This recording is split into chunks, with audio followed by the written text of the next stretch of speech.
Olá, telespectadores da Teresópolis TV, Opinião, programa Opinião. Estamos aqui mais uma vez e hoje nós vamos falar sobre história.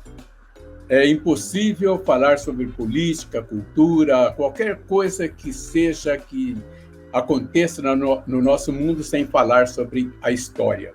História com H, história com H maiúsculo. Precisamos prestar atenção, muita atenção no que está acontecendo atualmente em nossa volta. É a história se repetindo. A história se repetindo 100 anos atrás. É inacreditável que esteja acontecendo exatamente 100 anos atrás aconteceu o que está acontecendo agora. Vamos lá. Por exemplo, em 1919, em 1918 teve eleição no Brasil para presidente da República e o presidente morreu, né? O presidente morreu de gripe. Olha só, gripe espanhola. Estávamos vivendo uma epidemia de gripe espanhola no Brasil. Assumiu o vice-presidente e foi convocada uma nova eleição para presidente do Brasil. Nesse ano de 1918, terminou a Primeira Guerra Mundial. E o Brasil participou, muito minimamente, mas participou da Primeira Guerra Mundial e teve direito a mandar um representante para discutir o armistício, para discutir como se redesenharia o mundo naquela época. E quem iria para lá era o advogado, famosérrimo no país, já havia sido candidato a presidente da República, chamado Rui Barbosa. Mas o Rui Barbosa, de olho na eleição de 2019, resolveu não ir. E indicaram, então, um cidadão, um advogado brilhante da época, da Paraíba, chamado Epitácio Pessoa. O Epitácio Pessoa foi representar o Brasil na França. Nisso, veio a eleição e não apareceu outro candidato a não ser Rui Barbosa. E não sei por que cargas d'água resolveram lançar o nome também do Epitácio Pessoa, que estava na França. E o Epitácio Pessoa foi candidato a presidente do Brasil, estando na França. A campanha toda aconteceu no Brasil com ele na França. E, pasmem, ele ganhou a eleição. Rui Barbosa perdeu a eleição para um cidadão ausente, para um candidato ausente, para um adversário ausente. E ele perdeu essa eleição. Isso aconteceu agora em 2018 com o Brasil. O senhor Jair Messias Bolsonaro, que forjou uma facada, né, se contratou um cidadão para dar uma facada de araque nele, ele levou assim a facada, um buraquinho ali, sabe? Que até hoje está aí com a mesma equipe, ninguém põe a mão nesse homem, a não ser o médico que cuidou da facada dele lá em Juiz de Fora. Esse médico já era médico dele antes? Ele passou 40 anos sendo cuidado por esse cidadão? Então, esse é o médico hoje, só esse médico pode pôr a mão nele. Nenhum outro médico pode pôr a mão em Jair Bolsonaro. Só o médico que cuidou da facada. E ele foi eleito como candidato ausente. Ele não participou de um debate, ele não gravou um programa, ele não andou na rua, ele não fez absolutamente nada. Deu no que deu. Em 1922, o fascismo ganhou a ascensão na Itália e o Duce, o senhor Benito Mussolini, se tornou o representante do rei, Vitório Emanuele II, e transformou a Itália num país que não respeitava os direitos individuais das pessoas.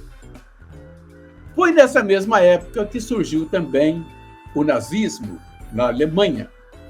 Também um partido que não respeitava, além de não respeitar, ele pregava a violência contra os adversários. E quem eram os seus adversários? Eram os liberais, os comunistas, os socialistas e, pasmem vocês que estão me ouvindo, os homossexuais, os loucos, as pessoas que tinham problema mental, as pessoas que eram deficientes físicas, que tinham alguma deficiência física, e todas as minorias, porque esse partido passou a defender a supremacia ariana, a supremacia branca na Alemanha, como se os alemães não fossem brancos, né? Ainda mais naquela época, não tinha um negro dentro da Alemanha, né? Partido racista e que encontrou um bode expiatório para a sua história de fracassos, né?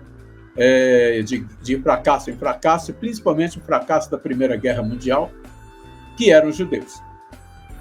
Quem quiser conhecer um pouquinho da história de como o nazismo floresceu na Alemanha, leia um livro maravilhoso chamado A Lebre de Olhos de Âmbar. Vale a pena ler. E vai conhecer um pouco de como floresceu, como a semente, esse ovo da serpente germinou na Alemanha. Ao mesmo tempo, lá no Japão, o senhor rei Hirohito, do Japão, começou a invadir os países vizinhos, Coreia, Japão, aliás, China, e começou a cometer atrocidades, e, claro, se alinhou com quem? Com os dois, né, Hitler e Mussolini na Europa. Do outro lado, o comunismo florescia com o Stalin, mas o Stalin fez um acordo com os nazistas, e depois os nazistas romperam esse acordo, e ele teve que correr para os braços dos liberais da Inglaterra, dos Estados Unidos e do resto do mundo que estava penando na mão dos nazistas e dos fascistas e também dos imperialistas japoneses. Gente, tudo isso aconteceu entre 1920 e 1945. Na verdade, entre 1920 e 1939. Foram 20 anos de degradação dos costumes, foram 20 anos de tirania, foram 20 anos de desrespeito às individualidades, foram 20 anos que esses grupos de direita, de extrema-direita, esses grupos de intolerantes que reclamavam tolerância para si, mas pregavam e agiam com intolerância contra os outros, tomaram conta do mundo. Então, quando você vê um deputado federal como Kim aparecer numa rede social para defender a volta, não a volta, mas a legalização, admitir a legalização de um partido nazista brasileiro, é de vomitar. Por que é de vomitar? Porque esse país aqui, essa nação aqui, mandou soldados para a Primeira e para a Segunda Guerra Mundial. Esse país aqui teve mortos pelos nazistas. Os nazistas atacaram nossos navios.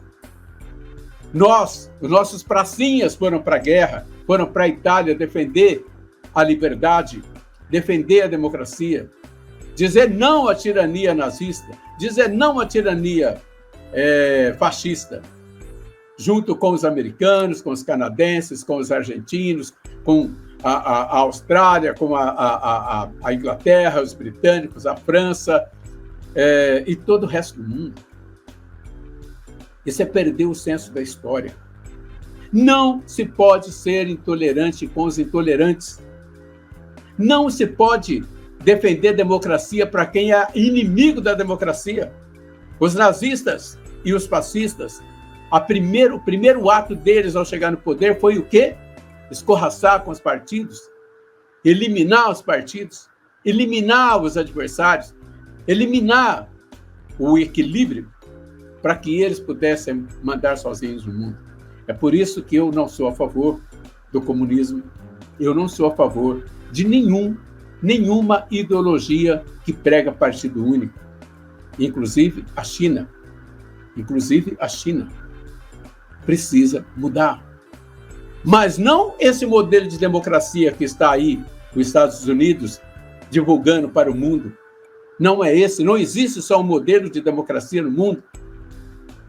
Existem vários modelos de democracia e alguns dão muito certo. Talvez não, o mais correto de todos é o da Suíça, que está lá há quase 800 anos, que funciona. A Suíça não tem presidentes, a Suíça tem 5 pessoas que são eleitas pelo povo para tomar as decisões da maioria dos suíços. Existem outras formas de democracia que não é esta forma americana e nem essa forma brasileira, essa democracia presidencialista, imperialista, que impede que a verdadeira democracia floresça no país. Então, prestamos atenção na história. A história está se repetindo. E se nós não abrirmos os olhos, daqui a pouco nós teremos aqui no Brasil o florescimento do Partido Nazista e do Partido Fascista, dependendo de democracia para eles e tirania para a maioria. Abraço para todos.